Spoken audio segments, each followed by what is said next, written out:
Welcome back to Vaulted by Proof. This is episode number 3, and I have 2 great guests on the show today. I have 787. 787 included me in one of his tweets, and I was so close to hitting that mute button. Leave the conversation. The crypto Twitter shitposter himself. And then the one and only Amanda, aka Stevey. Feels good to be back. We had a great discussion about the spirit of NFTs and digital art. You notice your discontent, you post GM anyway, and then you just cry into your phone a little bit. And then we go into both of their vaults. This is my favorite part of the episode. I've just been sort of slowly collecting these, and I think I want more. It was a great conversation. Let's jump in.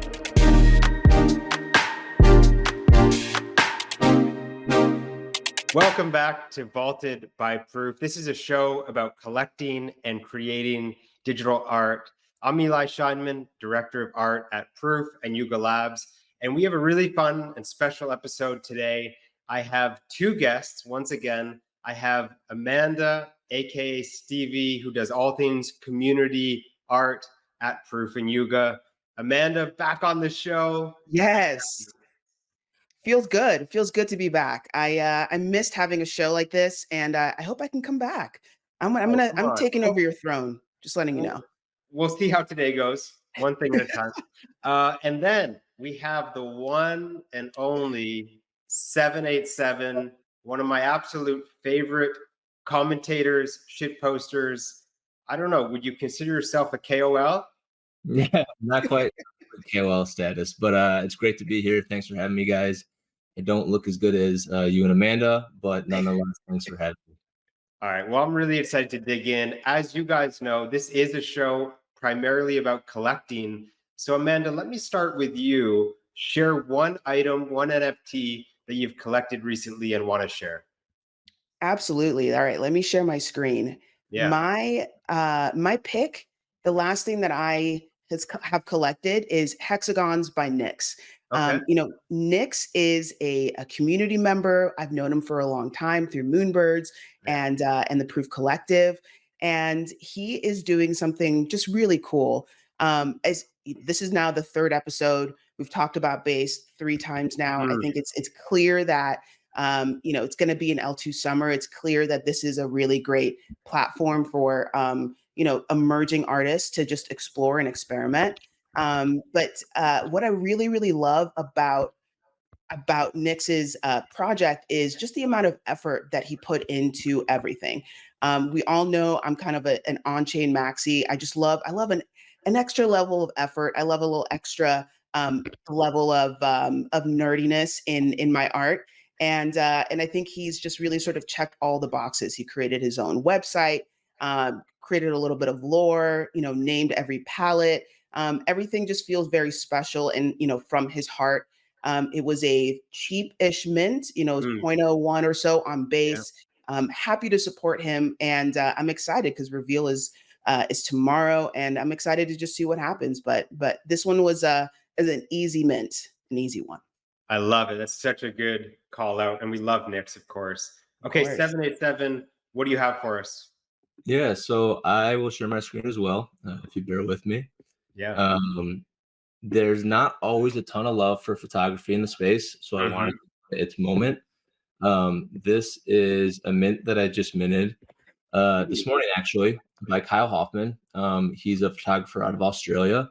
This is a shot on medium format film, which it's of an orchid, but 2 out of 25. I think, one of the few to mint, but it just came out with I think it's a Foundation World or an exhibition, Floriculture. Really great piece, though. There's a raffle at the end for a physical, and I'm trying to onboard my wife onto digital. And one of those ways, I think, is physicals, and it's a good bridge for her to sort of understand that there's not just artists creating pieces that sit in our wallets, but they can be in our walls too. So hopefully I win. We'll see. But it's a pretty affordable mint. It's a beautiful piece, I think. So that's what I picked up. Yeah, great selection. I'm not aware of Kyle's work, so this is great. I love discovering new artists through this segment that we're doing. And again, similar to Nyx's work, and hexagons in your selection, Amanda, relatively inexpensive. Yeah. And I think that that's a trend we'll talk about more through this show. I'm going to be self-indulgent for a moment and share a couple of things that we've collected on the proof side recently. So what we've been doing is we've been going back through the prior Grail seasons, and we're collecting artwork from the artists who participated in those shows, and then we're making that artwork available to the Proof Collective community. And so that's been a ton of fun because we get to go through all of these collections. Amanda, you've been part of this process. So you can see here, we have this great artwork from Snowfro and ACK. We have an anticyclone from William Upon. We got to choose a really special one there. A work from Grant Yoon, Emily Shee, Pindar Van Arman. There is one NFT that you will see here on the far left that is not from a Grails artist. Of course, when people ultimately find your wallet, you get all sorts of fun surprises there. That's art, baby. That's art. It's art, baby. So this has been a lot of fun. That bottom right piece from Jade Free, just a wonderful work. So this has been a lot of fun to go back, collect, and then share this work with the Proof Collective community, where they can use their rewards for being part of our community to collect this work. So that's been a lot of fun. Self-indulgent, I know, but we just finished doing this, so I had to share. Now, is candy available to collect? Like, could I spend talons? You know what? Maybe this becomes like a 787 exclusive Talons auction for this one. We'll figure something out. Okay, well, both great shares, Amanda 787. Let's move on now to a couple meatier topics from the week and the last couple of weeks. The place I want to start is this notion of making digital art fun again. I posted something recently, but I saw, I think, OX Designer post something. I've seen others post this sort of same sentiment. And when I shared it, what I meant is that there was a moment where it felt like, yes, there was this very financialized upside opportunity that made things fun on the digital art side. But there was also this innovation and this spirit and this community that felt very deeply engaging and joyful and fun. And over the last handful of months or year even, to me, it feels like we've lost some of that spirit more than anything. Maybe 787, starting with you. And I should say, the work you are doing, 787, your posts, your work on Twitter is actually infusing the space with some of that fun that I described. But let me start with you, 787. What are you seeing? What's sort of your view of the way that the composition and the spirit of the space has evolved? Yeah, I was gonna say I'm trying to do my part, but I know I don't know if everyone featured finds it fun, but I try to keep it light and only punch up when I can. But yeah, it's interesting, right? So I joined in 2022 spring, so like right at the peak for a lot of pieces in the market, I guess. And sentiment has, I suppose, declined, but during that time, I made a lot of great relationships. But it does feel like at large, the timeline is struggling to find the fun that it once had. And I think a lot of that maybe comes from a bit of uncertainty. What's going to look like in 6 months? If I don't sell this now, can I sell this later? There's almost a sense of urgency to maybe capitalize on a market that may not exist. And I think that lack of certainty is leaving people having less fun and just overthinking almost in what they make and what they mint and what they share and how they move. That it leads to a bit of, I think, just I don't want to say paralysis. I mean, there's artists making great work and people are still doing things and building, but it's not as carefree. And I think people are getting stuck, I think, in trying to make something work quickly, it seems. Yeah. Amanda, thoughts? I mean, I think that there is, you've mentioned the financialization part of this peak of 2021, but I also think that there is this idea of when a major collector collects something and they're proud to post it on the timeline, the conversation and the discovery and you know, that sort of like initial spark that happens and that feeling of I just bought something and everyone is agrees with me that this was like the best decision ever, all of that good stuff. You're just not seeing that anymore. You're not seeing people, you know, being proud to have recently acquired, you know, a piece and spent a lot of money. And I think that we have it's just made it so much more difficult to be an art collector and be a proud art collector when there's 10 other people in the comments, you know, sort of clowning you about that, right? I think, and I think a lot of artists are feeling probably really burnt out. They're using this opportunity, this bear market, to kind of take a break. It becomes, you know, I think as 787 said, like really, really difficult for an artist to understand how to actually move in this market. And I just hope that people start to explore and be a little bit just sort of less serious about everything. Yeah. Yeah, you know, it's interesting. I was having a conversation yesterday with an artist, and we were talking about some of these dimensions. And you know, back in the day, so to speak, a couple years ago, there was this container. I'm going to use art blocks as the example to illustrate this. There was this container of the art blocks release cadence, meaning that you knew when the next release was happening. It was at this predictable interval. And so, you could have this moment of a new mint and it minted out quickly. And maybe you participated, maybe you didn't, but you knew right away. There was sort of this persistent dopamine drip of knowing that the next one was upcoming. Yeah. It feels like absent that, and things have gotten a bit more fragmented across platforms. It's hard to sort of track what's happened. There's not like a sort of cogent packaging around all of the great digital art that's still being released, so that all of that energy from collectors can funnel there.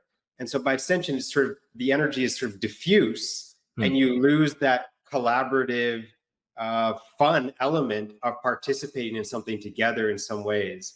There are a bunch of dimensions of this that we could unpack further. I think there's a whole area where artists are trying to professionalize their practice, and that's important, but that might also provide some constraints on their willingness to innovate in certain ways. So this is a topic, there's a lot of meat here. 787, I want to go back to you. You had this wonderful tweet recently about your view of crypto Twitter, where much of what we were just talking about unfolds. Let's talk about that. Break it down for us. It was a great tweet. Yeah, so I'll have to pin it to my profile so people can reference. But yeah, it's I try to stay semi-regular with my updates, and so I was scrolling, and it was just all really stale. The timeline just felt stale, and I try not to post updates if I don't think if I don't have anything original to say, or if it's not gonna be funny. Honestly, I try to deliver. And so I wrote this post in a blockhead style. I don't know if you follow like OU blockhead. But yeah, it's just sort of going through what I think we've all experienced when scrolling the timeline, which is the same stuff. That same photographer who posts the same 4 photos with them holding the camera in the first frame for the last 2 years, in that same barn in Wyoming that you see like always posted, and that same mint page for that poor edition that just won't sell out, in those peak ETH prices when it was set. So it's just, and then I end it a bit dramatically, but I'm meant to be a joke, in that, they're saying GM and closing the app and this tear rolling down their face, whispering how we build, because we see all these things and we don't change. We don't change how we interact with X. We don't change what we do on X. We don't change how we use it, what we derive from it. We just follow the same routine. So you notice your discontent, you post GM anyway, and then you just, cry into your phone a little bit. And that's Twitter for me right now. I think what I love about you is that you are one of the few people who are clearly not tweeting about their bags or tweeting in a way that is like, affected by their status in the space, right? I think that you give this sort of outsider perspective and you make it so light, and there's so much truth to the things that you're saying that nobody feels like they would ever be able to say. And I remember when likes weren't hidden, and I would have a hard time liking. I'm like, Really? oh man, that was so real, and so I honestly do think that you're making it fun again. Like, we all are in our group chat. Like, sometimes when you say stuff, when we started like seeing you on the timeline, we were like, God, that was a banger. Like, he's so real. And Yeah. so I appreciate you for, not you're not pumping your bags. You're just making commentary, and please never stop, because it's too Well, good. yeah, I mean, I really appreciate that. It's really easy when you don't have bags, to tweet as if you don't have bags. Yeah. And yeah, it's a lot of fun. And I think, um, like Eli was kind of hoping for, we want to be professional, but we don't want to take ourselves too seriously that we're not enjoying our time, here as a community and as a movement. Yeah. And so I try to do my part. You know what?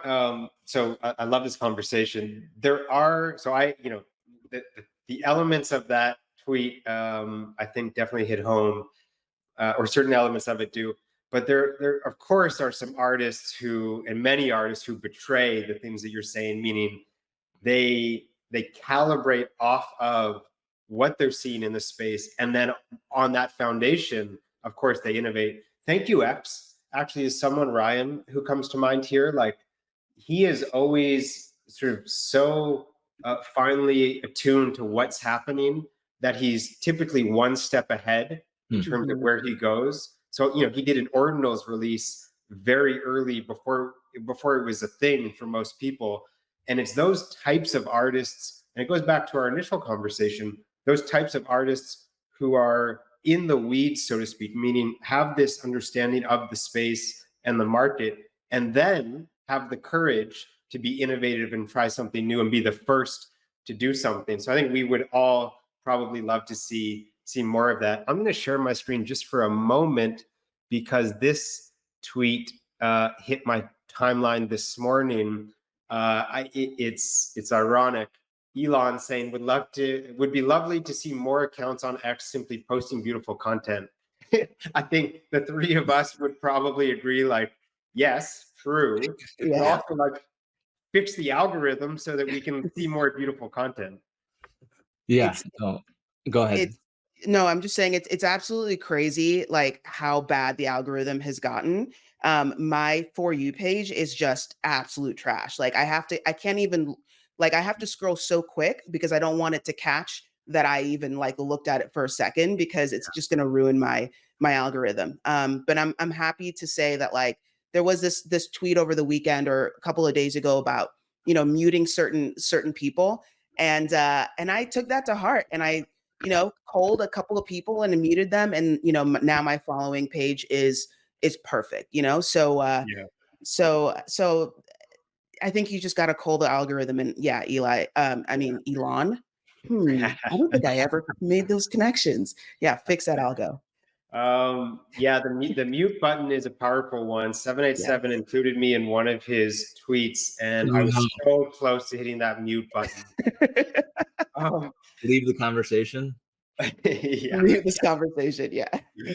Okay, let's move on to a final topic before we talk about some more collecting and your vaults. We've seen this, I don't want to call it a trend, but we've seen free-ish mints or free mints increasingly become a thing. 787, let's start with you. Give us your perspective on sort of maybe why some of that is problematic, in your view. Yeah, well, for starters, I wish that during the open edition era meta, that maybe those are a little bit, not all priced at 0.069. I don't know why we couldn't have done free. But yeah, it's tough. I mean, I know people debate scarcity all the time and supply and all that, and I'm not gonna dive into all that, but it cheapens, it feels like, the space a little bit when we're having artists all create pieces that they spend hours, like dozens of hours for some artists, and not that you need, to spend a lot of time to make great art, but and then they're giving it to a platform for just a fee. and they're getting some marketplace fees that are nominal compared to what they could sell, the edition for just a year and a half ago. It's tough. It's tough to see for artists. It's tough as a, collector. For some, I'm sure people pay a lot of money for one-on-ones, and now there's free mints going on Zillow.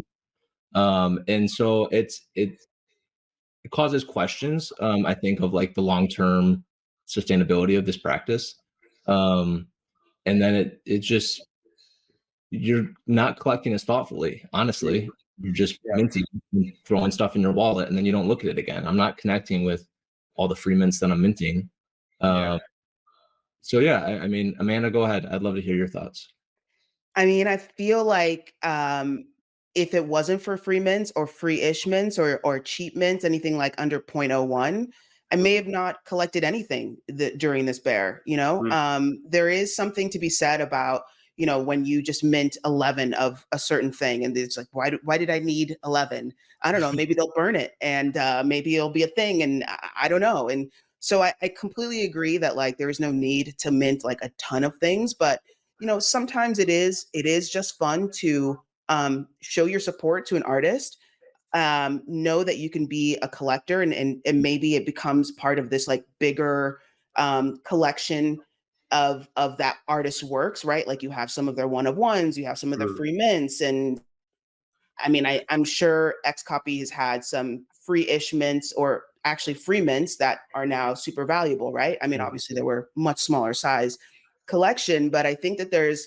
something to be said about collecting, this story and kind of supporting an artist in that way. But I know what you mean. You're minting something that's free, and you're 100% not expecting to be able to sell it one day. And then what is sort of the point of that? But I also feel like for an artist, there's so much pressure to sell out. There's so much pressure to make money that this still feels like an opportunity for them to like work on their craft, do something, practice something, and get it out. Just to say that they, I guess were participating on chain at some point, even during a really bad bear. So I can understand why they would want to do it. But yeah, from a collector's perspective, it's a tough one. It's a tough one. Yeah, great point. So, this conversation comes up quite a bit when I'm talking to artists. And, I think there's a couple versions of it that actually do make sense. So, for example, we've seen, and we've already talked about base, but we've seen a number of artists who traditionally released work on ETH L1 this summer, in sort of on-chain summer, release these very large editions that are maybe $5, $10 to collect. And I think like that actually makes sense to me, because it feels like it's separate enough from those core collections on ETH L1. It's ideally bringing in a net new audience to that artist and to the space, perhaps in some cases. And so those two collections feel different and discrete enough. Base L2, extremely large edition, very inexpensive. ETH L1, small collection, quite highly priced. As long as there's that clear delineation, I actually think it has value. And then we saw, of course, XCopy is sort of the outlier here, but he did Mutatio with Farcaster. They minted, I think, over 1 million of those NFTs for $10, if I'm not mistaken. Maybe it was even less expensive. I can't recall. But the interesting element there is you could then, someone instrumented in ERC 721 to ERC 20 conversion. And what that basically meant is that you could take that NFT that you'd purchased and turn it into functionally this fungible token that you could then trade in a different way. So I think to distill that, on the one hand, if it's separate enough from an artist's core body of work, I think it makes sense. And then also, if it's being used across some new surface area, some sort of innovation, it can make sense there too. But a challenging one for sure. I love both your takes on that. Let's wrap the show now. This is, as I always say, maybe my favorite part of these episodes. Maybe we'll start with Amanda. Let's go into your vault and share one piece or it could be a collection that's meaningful to you in some way. All right. This is the reason why I pitched the idea of this show of Vaulted, of going into vaults, so that I could come on and talk about more formally about terraforms. So I'm really happy this is all working out. I think terraforms are one of the most important collections and one of the most important, generative art collections that I've seen and that I've experienced while being here. I feel a little nervous because I know that I'm not going to do 113 justice at all. It is so dense. It is so deep. But I remember, I think you were with me, Eli. We were deep in the trenches in 2021. I remember minting, or I remember when the mint was going on. I don't know if you minted, but I know a lot of our friends minted, and then I ended up picking one up shortly after. And throughout the years, I've sold and bought and sold and bought. And right now in 2024, one of the things that I really wanted to make an effort in doing is instead of having so many like vast different types of art, one piece from a million different artists, I really wanted to go deeper. And so I really challenged myself to say, if you feel super, super bullish on this idea of 113 as an artist and everything that he and Math Castles are doing with terraforms, then, put your money where your mouth is. And I've just been sort of slowly collecting these. And I think I want more,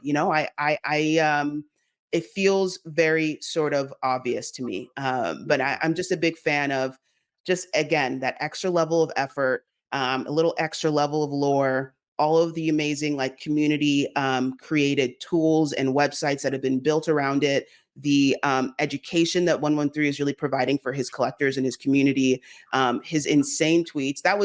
I think he was like the OG FKA, 787, in which he would just say things that were just so perfectly on point that nobody else would want to say. And so I think in admiration of the artist himself, and of the concept of terraforms by Math Castles, these are my grails, 100%. I love it. Well, such a good choice. And Math Castles or terraforms, as you said, they really have a cult following. And that's one of the things I look for as well when I'm collecting. We also got a peek into some other pieces in your vault on the left-hand side there. Oh, no, it's gone. Looking pretty good. Yeah. 787. Let's kick it over to you. What do you have for us? Yeah, so I so I'll take photographs myself as a hobby, photography, and I like collecting it. I just connect with the medium, and I like it. Just evokes a lot of emotion for me, more than certain types of digital art. Yeah, that it's something I mainly will collect most of. So this is Jessica Cartolucci. She's a black and white photographer. Yeah. And she has an interesting approach that I really connected with when I first found her work, which is treating her digital photography as the true original and using the blockchain for that purpose. So her whole thesis is digital photography is a digital art, and the digital NFT is the first of the original, and it's minted first, and then prints are made thereafter. So I collected plate 18, Eternal Connection. Oh, beautiful. I'd been waiting to collect Jessica's work for a while when I saw her Wild Mustang collection, which is out of reach for me personally, just in my price range. And she released some more plates at a price point that could work for me. So I was able to collect this. And then actually order the physical platinum print that was handmade by her as well. So my wife loves the piece. It's it's a beautiful piece of digital art to be displayed, but then to also have the platinum print, it's kind of it's like a matte finish that sort of just glistens a bit with the precious metals that are used in the emulsion. It's a nice marrying of both digital art and NFTs and just physical art and the medium of prints themselves. That's a great selection. Well, what are these trading at, 77? I'm sorry? What are these trading at on primary, secondary? As far as the plates? Yeah. Like price wise, what are these? So the last release of plates, I think it was like was at 0.269. And then Wild Mustangs came out years ago, and I think that's just available on secondary. I think I haven't checked that floor in a bit, but Yeah. yeah, I mean, it's beautiful work. It's stuff I got to a point where, I was really collecting work that I wanted in my home and in my office too. Mhm. Just Yeah. stuff that I enjoyed visually online. And this piece kind of fit both those needs. So I love that. I saw one of her pieces on the Super Rare homepage in dark mode. It looked amazing. And then, as you mentioned, it's this collecting. one. Was it that one? I think so. Yeah. Yeah, I mean, this on the homepage, dark mode, looked incredible. And Yeah. then, Amanda, through a prism that you often bring up, which is the wall test, so to speak, collecting based on, could I live with this thing, this artwork in my space? I Mhm. love 787 that you brought that up, and that was part of your thinking in collecting that work. Those were two great selections, and this has been a great show. Amanda, where should people follow you? You And can your follow me Twitter? yeah, on Twitter you can follow me at akaStevey EEE 2 or 3 or 4, I don't know, wise. You'll find me. I'm on Twitter. I love it. And 787, do we dare send people to your Twitter? Yeah, send on my Twitter, FK787. I need like 10K more before I hit Cole status. So Nice. give me a follow. And I'm on Warpcast, but unless you're tipping me some Degen and some ham, don't bother. So I love it. nice. Well, appreciate both of you. This has been a great episode. Some great artwork, great discussion. We will be back next week as always for Vaulted by Proof. Thanks, everyone.